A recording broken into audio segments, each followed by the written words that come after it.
Living in Boulder vlog, March 19th, 2020, 7:07 a.m. Thursday. So, um,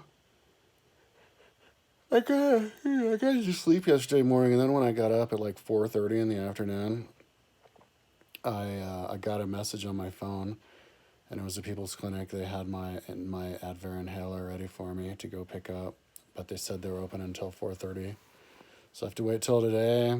So, but then they open up at 8:30, so I'll just stay up for another hour and a half, whatever. I want to get there right at 8:30. I don't know. I want to get there when it's not busy. I got some. I have two different kinds of masks. I have the nice good mask, the $5 masks. And then I have the regular mask. I have to go out to get crickets for my geckos, and although there were two live crickets in there still today. But my geckos are old geriatric dumbass geckos. There could be like two crickets in there and they wouldn't even know it and they'll starve to death. So it's better to just keep it filled with crickets so they don't have to go very far. But they're like 5 years old and they're only supposed to live 5 years. So I'm kind of, trying to look after my geckos. Two leopard geckos. This the one of the pet stores that I go to. I was getting crickets from them, and he dropped one, and I was like, "You dropped a cricket," and he goes, "Oh, that's all right. We let a couple of geckos away. I can't remember what kind of gecko it was. God, I want to look. Not leopard geckos. They just let them go, and like somehow they survive, and then they had babies, so they're like living in the pet store. It's crazy. Um, so yeah.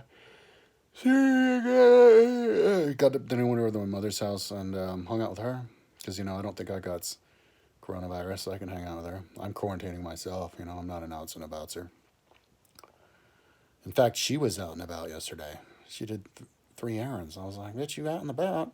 She had to go to the hospital to get like her stitches removed. She had some like surgery on her head.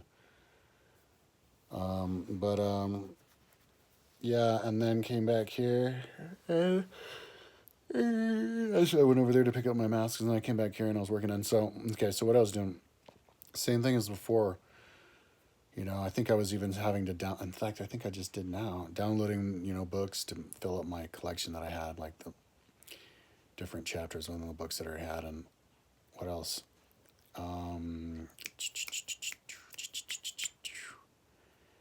oh yeah, and then I came to this other section of my site that I needed to do, and that's adding the time because the way that I have it organized is from longest to shortest. I'll explain why later. And so I had to add the time to it, and so you just right click info, and then it gives you the time, and you copy it, you pop it in, you replace the colons with periods because you can't put colons in the title, but then all of a sudden, I don't know how this happened, but when you right click it, it it doesn't show the time anymore. Just all of a sudden, it's just like gets tired or something. Doesn't want to show you the time. So I restarted the computer. Maybe the computer got confused. So, but then it still wasn't doing it. It wasn't restarting the time. So then you moved that external hard drive over to the other computer, and it um, um, it started working again. Just like before. It was you right click and then it shows the time. And I actually before I moved the hard drive, I airdropped one file over to this other computer just to see what would happen. And so I opened, I right clicked info, you know, and sure enough, on one computer it wasn't showing the time, and on the other computer it was showing the time. So that's when I moved the external hard drive over to the computer. So then I'm doing the time, copy on all the files, boom, boom, boom, through, doing good. And then all of a sudden, the other computer decided it was going to be like the first computer. and not show the time. So, but it wasn't that big of a deal because I could just play it on QuickTime and it shows the time up on QuickTime. It's not quite as as fast because I can't copy it. I have to just look at it and then write down. But I just don't get how it does it, how the computers do that. But so that's basically what I'm going to do now. It's a whole lot of books, more than 1,000, I'm sure. I haven't counted yet. And I didn't start that long ago because I was doing the other things, and actually now, because as I'm going through, if I see something I have to download the rest of it, and so that's what I'm doing now. I just downloaded a bunch of new things, and and then convert because it's not completely done perfectly. So as I'm going down, it's kind of like a proofreading / also adding the time to all of them. So it's super tedious. I wasn't really good at listening to stuff yesterday. I'm super distracted about the coronavirus, and the interesting thing, everybody's like that because my website, kylepounds.com,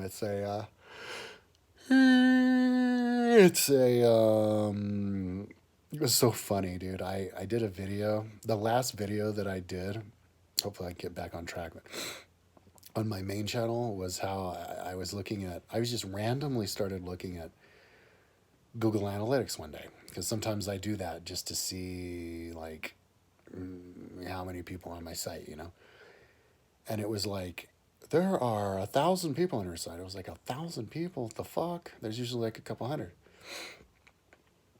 So I decided to film it and do it and upload it as a YouTube video. Hey, look, there's 1,000 people on my site. And then it just started shooting up. Just like that. And the video was like less than 20 minutes long. And it got all the way up to like 84,500 people on my site at one time just from India. And anyway, so somebody commented on the video and they go, oh, that's interesting. So what's your site? And I answered them. I told them what my site was. But I just thought that was a crazy thing to ask because my YouTube channel is Kyle Pounds. I'm talking about my website. So wouldn't somebody assume that my website is kylepounds.com? I guess people don't do that, huh? People don't make websites in their name. That's like not the culture or something? You best be doing it because names are limited. There's like 10 Kyle Poundses. And luckily I'm the guy with the kylepounds.com. I'm surprised there's that many, but if your name's Joe Smith, maybe you should get joesmith.com, dude. Because some other Joe Smith's going to get it. Anyway, so yeah, where was I talking about? My website. Oh yeah. My website is a educational website. I'm kind of high right now. I think just smoked the last of it, but I scraped my pipe and then I put the resin in because that's what I'm used to doing because my whole life weed's been illegal and you had to smoke it that way. Totally fuck with your lungs, and so now I'm having a really bad asthma attack. It's so bad because I'm watching a YouTube video now saying that a lot of the people in getting coronavirus are young. I'm a prime person to die of it. I have really bad asthma. I'm scared shitless. And I have to go out to the store today. I have to go outside today to do errands. I have to go get gecko food. I have to pick up my inhaler. Anyway, I already talked about that. And that's like a medical place where sick people go. I'm going to be like, holy shit, I got to wear a mask. Nobody's wearing masks yet. My mom told me not to because if you do, everybody will think I'm sick and they won't let me in. Anyway, what was I saying? I keep getting distracted. Oh, yeah. So then I lost my train of thought. I was talking about my website. People. The visitors on my website sharply declined right when the coronavirus went up. My visitorship went down. And I thought that was interesting. I thought maybe my visitorship would go up on my website because when people are hanging out all the time, they're on the internet more and maybe they would do internet stuff. But then I thought, no, it does make sense because my website is stuff that people do when they're healthy. Learning and studying when your mind is healthy and you can concentrate. Everybody's freaked out about the coronavirus. So they're probably watching videos about the coronavirus and all this stuff and just not able to concentrate, So, and people, students are still in school, but they're out of school, so they're not studying as much, maybe, I don't know. So, and it's primarily students on my website. If you look at the ages, it's mostly kids, people in their 20s, mid-20s would be the high. Like college age kids would be the most. Yeah, like early 20s, like college age, because the 18 to 24 is the second most popular, almost as popular as 24 to 35. And then 35 to 44 is a little bit less. And then my age group, that's when it's just down. Um, but so I I'm just gonna work on this, and hopefully I can finish. Holy shit! I've been talking for more than 10.5 minutes. I didn't even notice. I'm gonna work on this thing for like another hopefully this day, hopefully today. I will be able to finish putting all of the time periods on all the books, and then so for tomorrow I can then organize them in their size and number them, and see at that point that's when those are going to be ready to get plopped onto the website. And once I am done with that website, dude, I mean those web pages, the free audio history books from Librivox and Kindle, I'm gonna be able to finally have the time to get and do the linky winky woes. My mom hates it when I talk like that. She's like, "Stop talking like a child."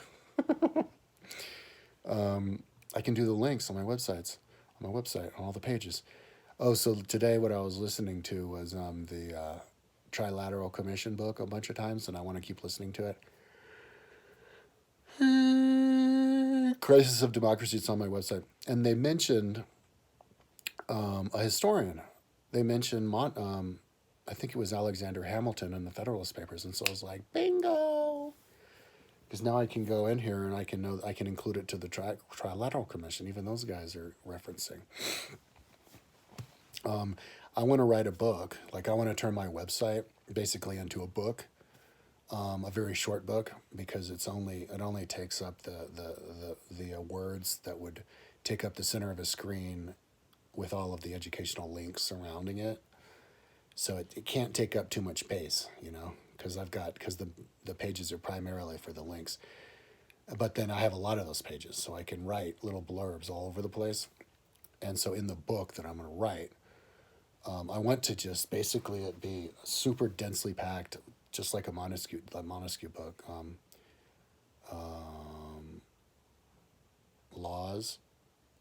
Oh my God, I can't remember the Montesquieu book name anyway. But I want to have it just jam packed with references to all of the other authors. Like I'll say like one thing, and then I'll be like, yeah, just like how Montesquieu says, just like how Plato says, just like how Aristotle says, just like how the founding fathers say, and then say like one more sentence. Yeah, because I believe that you really should, just like they say here, just like they say here. Just. On my Montesquieu, if you want to find the links, you just type Control F link. That way, if you want to like just do a pure link search, you can go down there, Control F link, and it shows you all the links. Then you just click, and the link, each link is an actual link that tells you to the book. And so if you have the book read it to you, you're going to have the thing say link a lot, which is better than just randomly hollering out numbers, which is what a lot of the books have, because I didn't have the chance to get them out yet. But yeah, if you read my Montesquieu book, you're going to be like, Plato said link, da-da-da-da-da, and then Aristotle, just like your link said, so it's awesome. But anyway, my book is probably going to be like that. Like my website, all the different blurbs, I'll be like, link, and then blah, blah, blah, link, blah, blah, blah, blah, blah, link, blah, blah, blah, blah, blah, blah, link. It's going to be awesome. So, but I was joking with my mom the other day. I don't know if it was yesterday or the day before, but I'm like, God damn it, I hope I don't get coronavirus, because if I do and I'm dying, I'm going to have to like switch to the writing part, because I don't have any of my stuff really actually explained on my website, and the part that I do, it's just like rough draft version. So I'm going to have to be like writing like, oh no, I only have a week to live. Okay, and then this is how you use this, and this is this is designed like this. Oh shit, 2 days to live. I'll be like dying, like, give me a computer. I got one more thing to say. Anyway, I know what it's like to have to need a ventilator. At least I hope it's not as bad. Because I had a completely insane friend in college, who's dead now because he's fucking crazy. I don't even know how he died. But I think it was a car accident probably. Because I looked at his, I did a Ben Verified, and I looked his name, and he died a couple days after getting arrested for assault. So there was something going on. But he's like, yeah, we got to have fun. Let's split an entire bottle of sleeping pills because there's mescaline in there and you'll trip. And I'm like, I'm an idiot. And I'm like, okay. So we split a huge ass bottle of fucking sleeping pills. I took a half bottle of sleeping pills. And we weren't even together looking after each other. He goes up in his, we hung out for like 5 minutes, and then he goes in his room, and I'm on my own, by myself, in my room. And I like almost died, dude. I was laying there, forcing myself to breathe. Like I was praying to God that I couldn't, to not die, because I was so sick that I couldn't move. Couldn't really move, but I could barely breathe. Like I had to concentrate all my concentration just to breathe. And I was tripping too. I was hallucinating. I saw a butterfly flying across my room and land on me and then fly away, this huge butterfly. And then the next morning, he's like, hey, how'd you like the trip? Wasn't it badass? I do that all the time. I was like, you almost got me fucking killed, dude. Anyway, so that's kind of what it's like. I mean, you have to, I hope it's that good. Because if it's like an asthma attack, I'm dead. I mean, I almost died twice. I remember once I was in Santiago, Chile, and I thought I was just about to die. I was hanging there, and I was like, because it's a polluted city, and it was right after I came from Argentina, Santiago, and because I was teaching English in Buenos Aires, Argentina. I was in the hospital for 6 days because I got sick. So, and I also had to go to the hospital in Austin because I got sick and couldn't breathe. Then I had to go to the emergency room in Kathmandu once because I got sick and couldn't breathe. So, and that's just from having asthma. Like, and I'm talking like barely able to breathe, barely able to survive. So, I mean, if you're talking about some kind of combination between you having to force yourself to breathe and then you have an asthma so bad attack, and then you just can't. You pass out, even though you're trying as hard as you can to breathe. You're not getting enough, and then you pass out, and then of course, when you're not awake anymore, you die. So I think that's what those happens to those people. So, but anyway, if I get that coronavirus thing, it'll kill me. So. I'm gonna just go out and take it easy, and then hopefully be on time with getting the crickets online.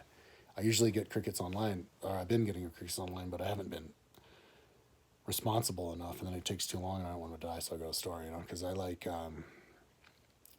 I'm in a stage right now, and I'm always in this stage, but I think I'm especially in it now where I can't really do anything else other than work on my website. I'm obsessed, so my house is getting dirty and all that kind of stuff. Because I keep thinking, like, can I finish this thing today? Like right now. I'm like, can I finish adding all of the times? Because it's not just the books. Because I'm doing chapters too. Like I'm doing, the series at the time of the series if it's not too big. And then the time of the book, and then the chapters in the books, and not all of them are like that, but it's a lot. So, but I'm like, can I finish that today? I need to finish it today because there's other things that I got to do. And then tomorrow, I have to finish the organization, and I like to finish the whole thing that day, but that's going to require thinking. So every single day, I'm trying to finish something that day. So that makes it impossible for me to do anything else. You know what I mean? Like if somebody were to steal my car, it'd probably take me like 3 weeks to call the fucking cops. You know what I mean? Like that's how I am. That's the downside of being a person who everything that they do, like nobody does it. It's the weirdest thing. I mean, I don't like, for example, I'm not gonna complain too much or, pump too much hot air up my ass. But I don't get it. How I'm the only person in the whole world who Google Earth Rome. I mean, there's so many different rich people who could have funded a project like that. There's so many big corporations like Google who could have just thrown a couple extra bucks. Don't they have extra money? To just have like kids, high school kids, or old people, or homeless people. Who the fuck knows? Bengalis running from the tigers. To do the simple act of Google Earthing Rome. I mean, all I'm doing is tracing a map. Any idiot can do that. But whatever. God decided it was for me. So those are the laurels that I will rest on for when I command bike school. Everybody to do bike school. They'll be like, "Who the fuck are you?" I'll be like, um, I did that thing that I just said. What was it? Oh yeah, I Googled Earth Rome. Plus I found Atlantis. I really did find Atlantis too, by the way. 100% sure of it. I know that I found the Temple of Atlantis. Yeah, just go to my website and it'll show. I mean, I can find Atlantis so easily that I could grab any old cell phone and I can just show you right now. I know where it is. I can you just zoom in, zoom in, zoom in, boom, it's right there. Because I can see the circle. Let me tell you my Atlantis story really quick because it's the fucking craziest story ever. Get this. This is fucking insane. Okay. Years ago, 10 years ago, I was planning on doing a kayak trip across the Caribbean. And so I was looking at the Caribbean like, oh, cool, go from that mountain. Oh, wow, look at that. And then I went, what the fuck? Look at that circle. Oh my God, that must be Atlantis. Oh my God, it looks probably around the same time. Oh my God, right? And then you fast forward it to like last year when I was building Atlantis, last summer or whenever that was. And I decided to build Atlantis just because I just had to build Atlantis because I knew that Plato described Atlantis, and I was like, dude, if this motherfucker is describing Atlantis, then I have to go find Atlantis. It's like the same thing as Schlieffen, the guy who found the German dude who found Troy in the 1800s. You know, like those guys, they were reading the Bible. That's where the actually original term of fundamentalist Christian comes in. Fundamentalists, like in the old times, they were like, yeah, the legends or whatever, and then they were like, no, but wait, maybe it's real. So he's like, yeah, dude, those guys were describing where Troy was, more or less. Let's go to where they thought it was, and let's dig and find it. And they went and they dug and they found it. I don't know if it's a real Troy, but yeah, that's like the beginning, you know, that we found. It's the same thing with Atlantis. Plato's telling us where Atlantis was and describing it. So I was like, I got to go find it. So I go, but I already knew from 10 years ago that I knew that Atlantis was there in Andros Islands in the Caribbean, under the water, and the shallow part. And I knew where it was, but I forgot why I knew that it was there. All I know is that I saw something, but I couldn't see. Even though I was looking for it, I couldn't see what I was looking for. But I knew that that's where Atlantis was because I knew that was the area. Because, and here's the crazy part.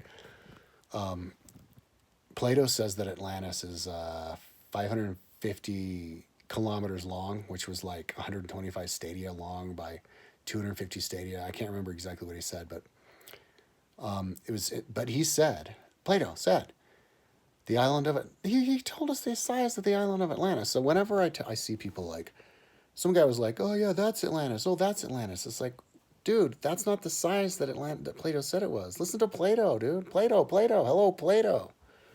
Listen to him. He's telling us. Don't like recreate history out of your thin air. Plato said it was 550 kilometers long by like 350 kilometers wide. That's how big Plato says. Go look in the book. If you don't want to trust my website, go read in the freaking library. That's how big the island was. Okay? So get this. If you were to lower the water by 20 feet, the island in the Caribbean, who everybody can see, the island that's just below the surface of the water, that includes Andros, is the main part of it, is exactly 550 by 350 kilometers size.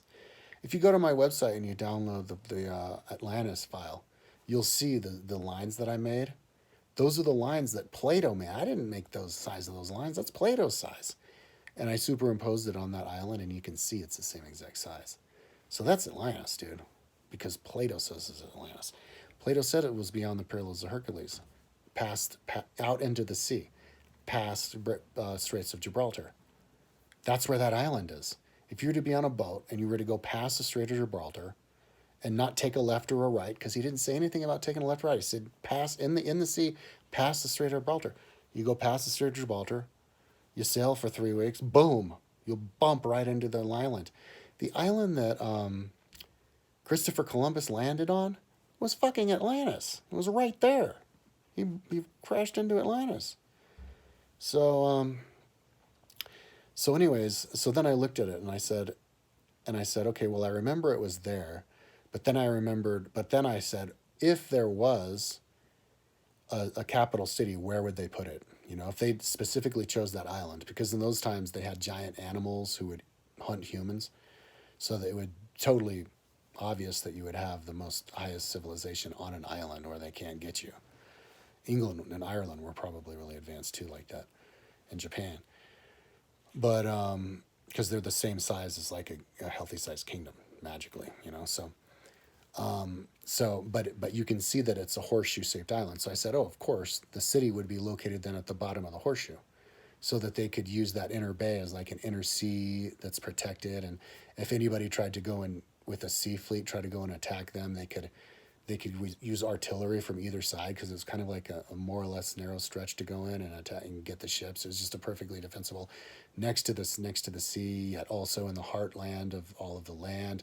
He told us how many miles, 1,500 miles, I think, 1,500 kilometers of canals. And I did 1,500 kilometers of canals with my map. I'm not actually completely done with it. It worked out perfectly. If you were to fill it up with canals, it'd be 1,500 kilometers of canals, just like Plato said. And I made them, by the way, too. And you can see all kinds of interesting other things on that area, like old cities and old lakes and stuff. There's sand dunes. It's crazy. And that's where this hole was. That's, I think, maybe partly man-made. I don't know. But anyway, so here's the crazy part. Here's the fucking crazy part. So Plato said how big Atlantis was. He didn't just say how big the island was. He said how big the city was. Okay? And whenever people think of Atlantis, they look at the concentric rings. That's only that's downtown Atlantis, but that's not the whole city. What he said was, if you go out another 9.576 kilometers, I think it was 100 stadia, that's where the outer walls of the city are, right? So what I did was I rebuilt the city based on what he said. I built the concentric rings. I put the number of ships. He said there were 1,200 ships in there. I made the ships the same exact size as Noah's Ark, because, you know, it kind of mixes in with Atlantis story and everything. And it worked out great. And, you know, I even built cities, towns in there and houses, and gave a population, you know, and built real historical buildings on it. I'm going to do a YouTube video for it. And all the way out to the outer edges of the city, and then I built a wall, okay? Guess what happened next? After I was done with that, I went, ooh, and I saw the concentric ring that I saw 10 years ago. And get this, the concentric ring that I saw is the same exact size as the one that I made on Google Earth. Exact size. The island is the same exact size, and the city is the same exact size, and it's in the exact right location that it would be. Now that's fucking insane, because it's right next to it. I wish I had seen those concentric rings firsthand, because you can't move all of the files over at once, at least not yet. Maybe they'll figure out a way to do it later. But, you know, once you draw something on Google Earth with the polygon tool, you draw it on a location and it's fixed there. But if I had have seen, because I don't know, I was looking for it too, I just didn't see it. If I had have seen that before I made the city, I could have it right on top, and it would literally be the same exact size. And not just that, the inner concentric ring is the same exact size as the outer rings of what Plato described from the water. It's 2 concentric rings you can see with Google Earth. And so in the middle of that is this perfectly square shape that's the same exact size as a big building. And it's 20 feet under the water. I think it's like 18 feet. No, 18 meters. So it's like 50 feet under the water. It's like you could scuba dive down there. If you were to go on a boat and look down, you'd see the building. And so obviously I'm thinking maybe there's even something in the building, like a crystal, a crystal as big as a Volkswagen Bug that's shaped like an egg. And it's buried like 20 feet below the surface. Because that's where they would store the crystal of knowledge, and that's what it would look like. And so all we have to do is go down there, dig it up, hook diodes to it, and it'll give us the history of the entire Earth, and probably find the files with video format too. So we'll actually be able to watch the building of Atlantis and the building of the pyramids, maybe, who knows. So, that's the authority by which I will rest my laurels. Anyway, it's almost a half an hour later.